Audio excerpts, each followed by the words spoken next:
विघ्नहर्ता श्री गणेश, श्री गणेश, श्री गणेश।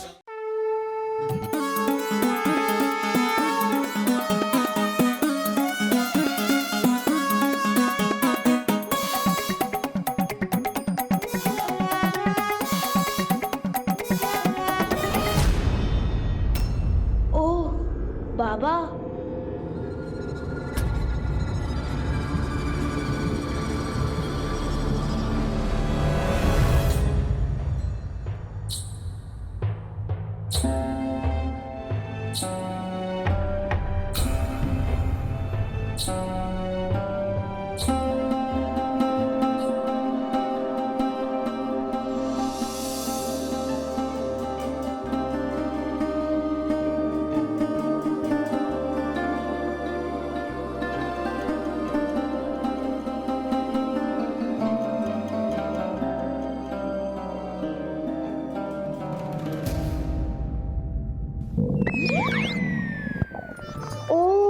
भूख के कारण मेरा पेट भी गुड़गुड़ कर रहा है।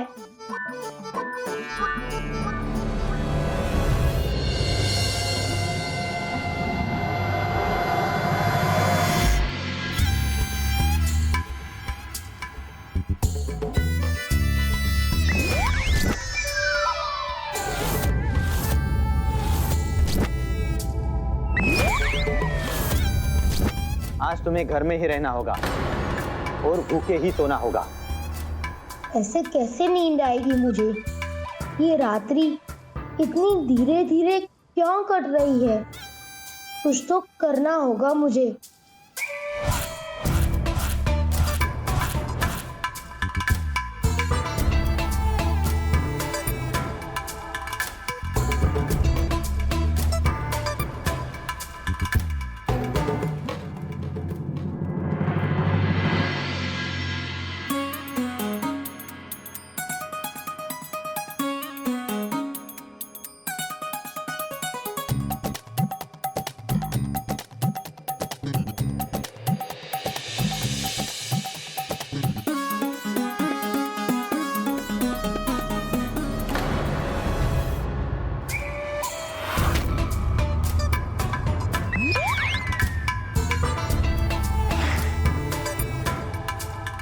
अचानक जीवन इतना कठिन क्यों हो गया है?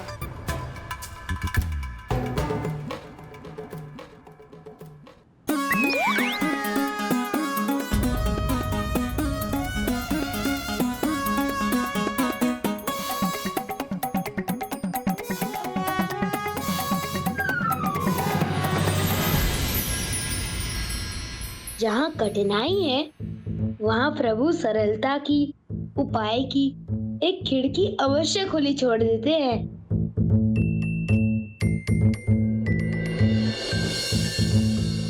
बाबा ने रात्रि भर भूखा रहने का दंड दिया था, किंतु अब तो बोर हो रही है।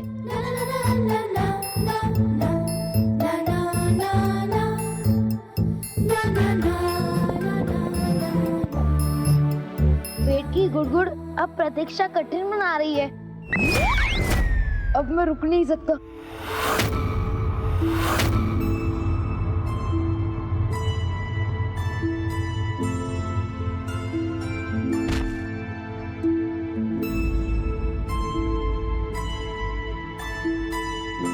इतने सारे पकवान, आनंद आ जाएगा।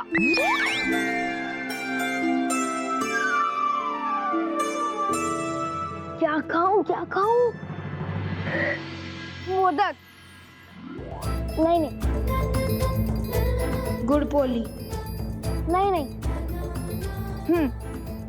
श्रीखंड नहीं नहीं, पूरी नहीं नहीं, लड्डू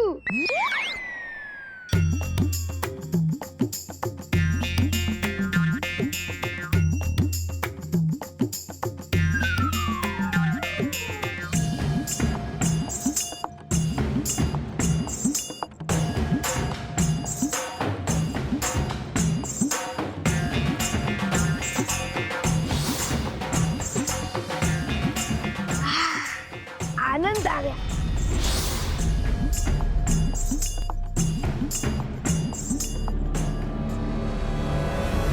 मोरिया स्वयं पर नियंत्रण ही नहीं रख सका, खाता ही गया और इतना खा गया कि ऐसी स्थिति हो गई जैसे उसका पेट फटने वाला हो। फटता है, अधिक भोजन करने से कभी कभी पेट फट जाता है ना गणेश जी? जैसा एक बार आपके साथ हुआ था। फिर आपको अपना पेट नाग देवता से बांधना पड़ा था ना? हाँ, और मोरिया के साथ भी कुछ अत्यंत कष्टकारी हुआ।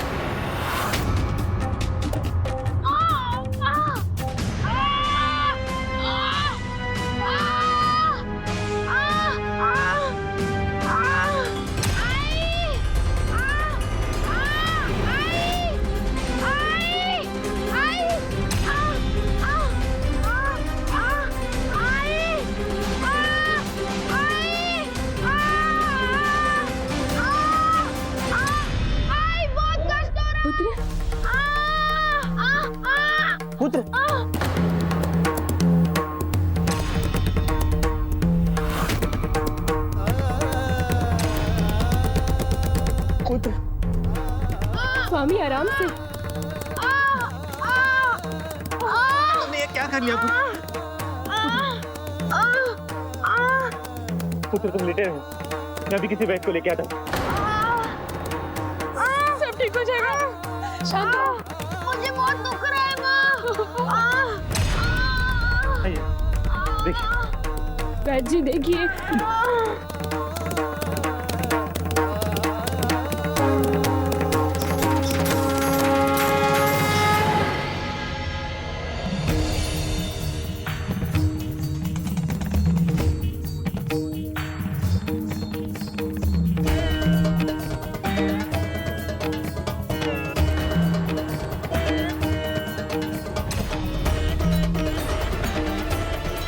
पुत्र, तुम अभी स्वस्थ हो जाओगे।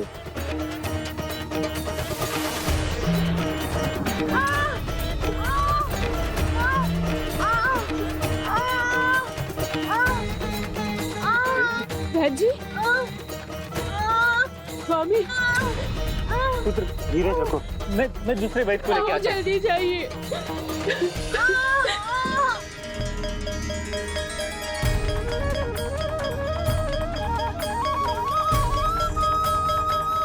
उस नगर के कई प्रसिद्ध वैद्यों ने प्रयास किया, किंतु कोई लाभ नहीं हुआ।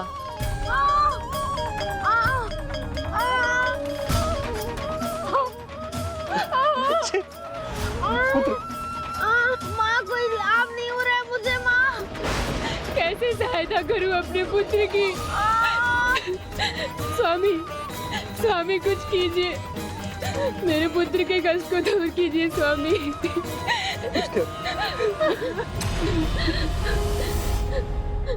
गणपति बप्पा, हे प्रभु, हे गणेश जी, अब आप ही कोई मार्ग दिखाइए, हमारी सहायता कीजिए प्रभु।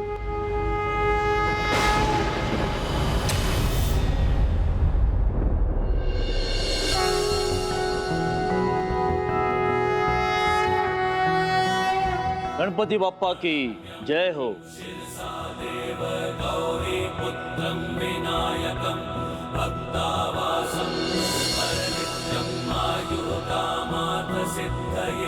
द्वादशैतानि नामानि त्रिसन्ध्यः पठेन्नरः न च विघ्नभयं तस्य सर्वसिद्धिकरं प्रभो।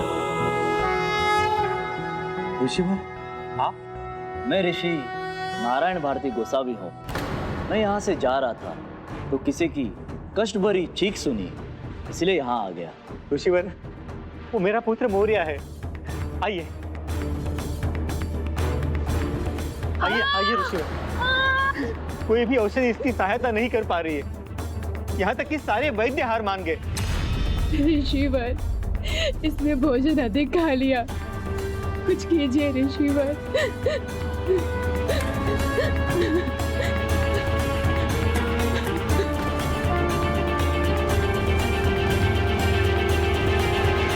सर्वे भवन्तु सुखिनः सर्वे सन्तु। आप इन्हें गणेश जी के मंदिर ले आइए, इनके कष्ट वही दूर होंगे। शांति पुत्र, धैर्य रखो, स्वस्थ हो जाओगे। आपने उचित कहा था ऋषिवर। गणपति बप्पा ने कृपा की, मुझे स्वस्थ कर दिया।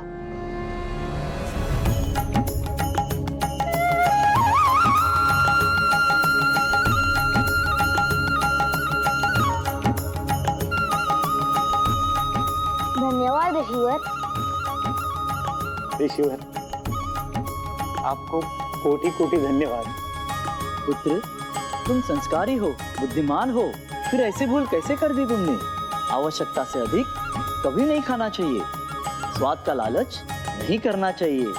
मैं रोकना तो चाहता हूँ ऋषिवर, किंतु मैं क्या करूँ? जो देखता हूँ उससे अधिक खाने का मन करता है। खीर देखता हूँ तो श्रीखंड खाने का मन करता है। श्रीखंड देखता हूँ तो पेड़े खाने का मन करता है। पेड़ा देखते ही लड्डू, और लड्डू खाता हूँ तो पूरनपोली, पूरी, हलवा, भाकरी, नारियल वड़ी। मन नहीं भरता, भले ही पेट क्यों न भर जाए। ऐसा इसलिए है पुत्र, क्योंकि इनमें से किसी का भी स्वाद सच्चा नहीं है। और मन तो तभी भरता है जब स्वाद सच्चा हो। तो सच्चा स्वाद किसमें होता है गुरुवर?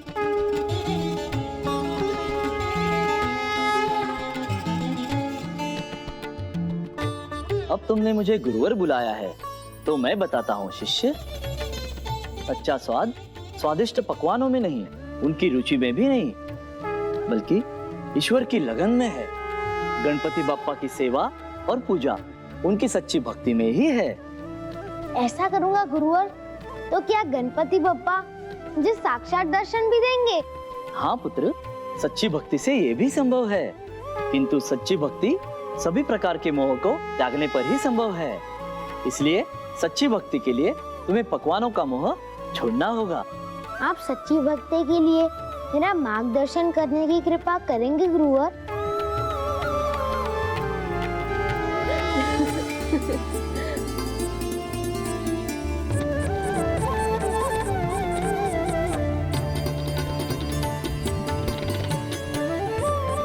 पावन भक्ति के इस मार्ग पर मैं तुम्हारी सहायता करूंगा, और मुझे विश्वास है कि एक दिन जब तुम्हें वो तृप्ति प्राप्त होगी, तब तुम भूख प्यास आदि पर विजय पा सकोगे। अपने गो अर्थात इंद्रियों पर नियंत्रण पाकर तुम भी गोसावी कहलाओगे। गणपति बप्पा की कृपा के तुम पात्र बनोगे।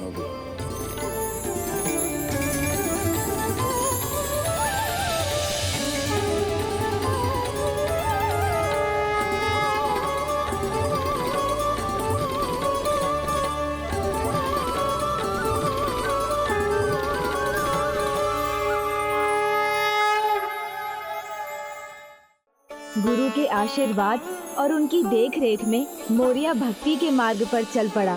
जो बालक कभी भोजन से दूर नहीं रह पाता था, वो अब वेद और शास्त्रों का ज्ञान पाकर अपनी माता के साथ व्रत करने लगा और प्रत्येक मंगलवार को अपने पिता के साथ मयूरेश्वर मंदिर जाना कभी नहीं भूलता था।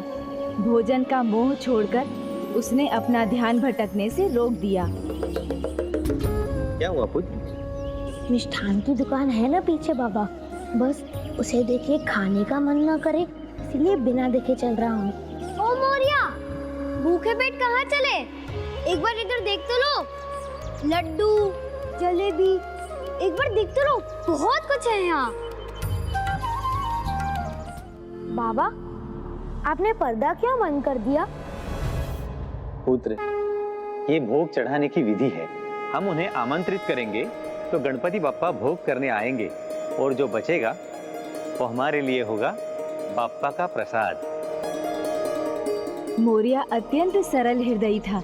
उसने अपने पिताजी से सुना तो मान लिया कि उसके प्रभु प्रत्यक्ष रूप में भोग खाने आते हैं।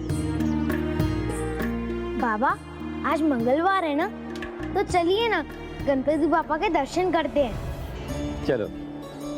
स्वामी, ये आप क्या कर रहे हैं? आपके पैर में मोच है। ऐसी अवस्था में आप कहीं नहीं जाएंगे, विश्राम कीजिए। किंतु फिर गणपति बप्पा का भोग उन तक कौन पहुंचाएगा?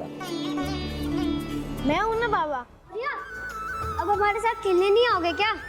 आज नहीं, आज तो मुझे भोग चढ़ाने जाना है। ओह, तो इस थाली में तुम्हारी माँ के हाथ के बने स्वादिष्ट मिष्ठान हैं। मित्रों, अब मैं लोभ में नहीं आऊँगा। मैं पहले वाला मोरिया नहीं रहा। गुरुजी की कृपा से मैं बदल गया हूँ। अब तो मुझे गणपति बप्पा के नाम में ही रुचि है। लो, उनका नाम लो, किंतु उनका नाम लेने से पेट की भूख थोड़ी ना मिट जाएगी। हाँ, उनका नाम लोगे तो मिष्ठान का स्वाद आ जाएगा मुंह में। संतुष्टि मिलेगी क्या मोरिया? स्वाद, संतुष्टि, आनंद सभी मिल रहा है मुझे। तुम भी प्रयास करो ना मित्र। गणपति बप्पा का नाम ही चमत्कारिक है। और अभी मुझे विलंब हो रहा है, मेरा मन मत भटकाओ। जाने दो, नहीं तो गणपति बप्पा भूखे रह जाएंगे। भूखे तुम रहोगे या फिर गणपति बप्पा?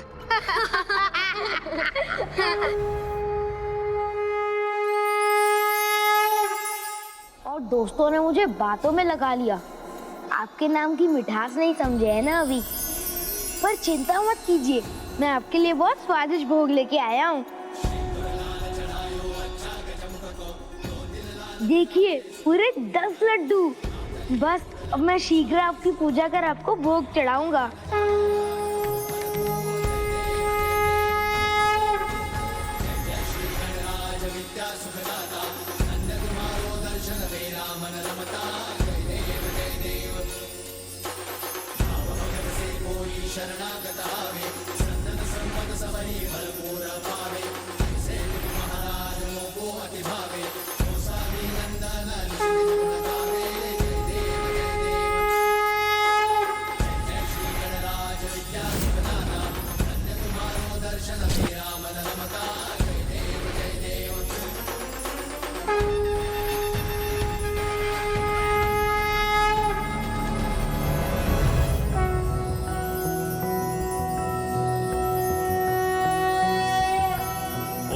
नमस्ते गणपते त्वमेव प्रत्यक्षं तत्त्वमसि त्वमेव केवलं कर्तासि त्वमेव केवलं पधारिए, भोग ग्रहण कीजिए। गणपति बप्पा पधारिए, भोग ग्रहण कीजिए। कल्पितं ब्रह्मासि।